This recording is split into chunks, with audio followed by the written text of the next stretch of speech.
ஆண்டவரும் இரட்சகருமாகிய இயேசு கிறிஸ்துவின் இனிய நாமத்தில் உங்கள் யாவருக்கும் அன்பின் வாழ்த்துக்களை தெரிவித்துக் கொள்கிறேன். அருமையான தேவ பிள்ளைகளே, நியூ டே நியூ ஹோப், புதிய நாள் புதிய நம்பிக்கை தின தியானத்தின் மூலமாய் இந்த நாளில் கூட உங்களை சந்திப்பில் மிகுந்த மகிழ்ச்சி அடைகிறேன். அல்லேலூயா. பாருங்கள், புதிய ஆண்டை துவங்கி முதல் மாதத்தை கடந்து ஆமேன், இரண்டாவது மாதத்தில் கூட ஒரு புதிய வாரத்துக்குள்ளே வேலை நாட்களில் முதல் நாட்களில் வந்திருக்கிறோம். இந்த 8வது நாளில் ஆமேன், கர்த்தர் ஒவ்வொரு நாளும் அற்புதமாய் நம்மளை நடத்தி கொண்டு வருகிறார் அல்லவா. ஆண்டவர் ஆமேன் உங்கள் மேலே அக்கறை உள்ள தேவனாக இருக்கிறா, உங்கள் மேலே கரிசனை உள்ள தேவனாக இருக்கிறா, உங்களை நினைத்து இருக்கிறா. ஒரு நாள் உங்களை கைவிட மாட்டார். ஒருவேளை என் வாழ்க்கை இப்படி இருக்குது அப்படி நீங்கள் சோர்ந்து போகாதீங்க. ஆண்டவர் எல்லாவற்றையும் ஆமேன் அழகாக நேர்த்தியாக உங்களை செய்வார், உங்களுக்கு செய்வார். உங்களுக்கு செய்யாமல் வேறு யாருக்கு செய்வாருங்க? நிச்சயமாய் நம்ம ஆசீர்வதிக்க தான் ஆண்டருக்கு பிரியம் அல்லவா. இன்றைக்கு கூட கர்த்தர் நமக்கு கொடுக்குற வார்த்தை என்ன? பிரசங்கியின் புஸ்தகம் 3ஆம் அதிகாரம் 11வது வசனத்தை கூட நம்ம வாசிக்க கேட்போம். அவர் சகலத்தையும் அதினதின் காலத்திலே நேர்த்தியாய் செய்திருக்கிறார், உலகத்தையும் அவர்கள் உள்ளத்திலே வைத்திருக்கிறார். ஆதலால் தேவன் ஆதி முதல் அந்த மட்டும் செய்து வரும் கிரியையை மனுஷன் கண்டுபிடியான். ஆமென். அவர் சகலத்தையும் அதினதின் காலத்தில் நேர்த்தியாய் செய்திருக்கிறார். ஆமென். பர்ஃபெக்டா 1% கூட, ஒரு இமை கூட தவறா போகல. அவ்வளோ அழகா. உதாரணத்துக்கு இந்த உலகத்தை எடுத்துக்கொள்ளுங்க. எவ்வளோ அழகாக ஒழுங்கின்மை வெறுமையை இருளா அந்த உலகத்தை எவ்வளோ பியூட்டிஃபுல்லாக ஆண்டவர் படைத்திருக்கிறல்லவா.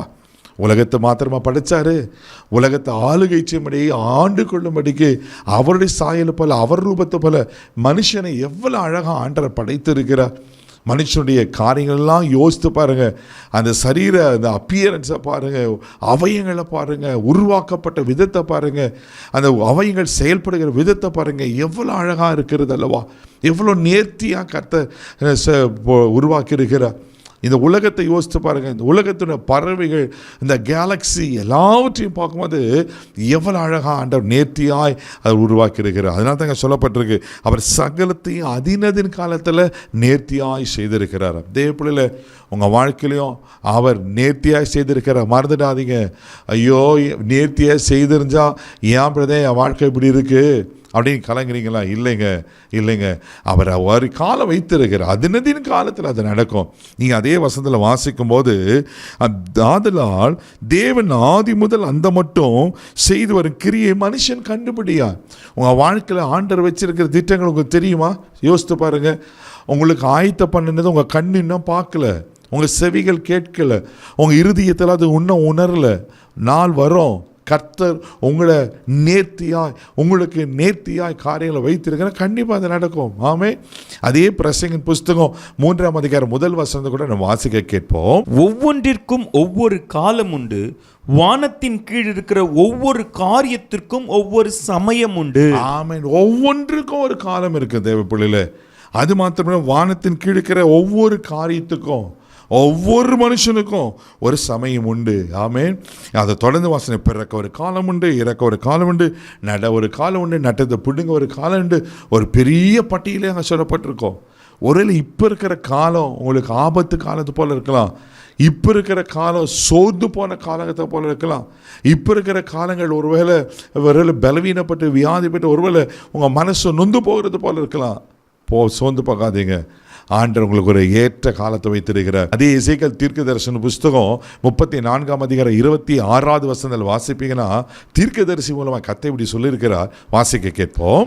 நான் அவர்களையும் என் மேட்டின் சுற்றுப்புறங்களையும் ஆசீர்வாதமாக்கி ஏற்ற காலத்திலே மழையை பெய்ய பண்ணுவேன், ஆசீர்வாதமான மழை பெய்யும். ஏற்ற காலத்தில் மழையை பெய்ய பண்ணுவேன், பூமியின் பலனை கொடுக்கறதுக்கு, மரங்கள் கனியை கொடுக்கறதுக்கு. ஆனால் இங்கே சொல்கிறாரு, ஏற்ற காலத்தில் நான் மழையை பண்ணுவேன். ஏன்னா அது ஆசீர்வாதமான மழையாக இருக்கும், உங்களை ஆசீர்வதிப்பதற்கு.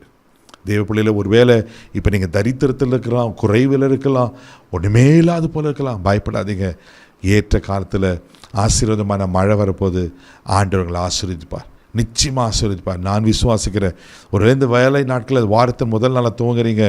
இந்த வாரம் எப்படி இருக்குமோ பயப்படுறீங்களா? இந்த வாரத்தில் ஆசீர்வாதத்தை காண்பீங்க. இந்த 2வது மாதத்தில் ஆசீர்வாதத்தை காண்பீங்க.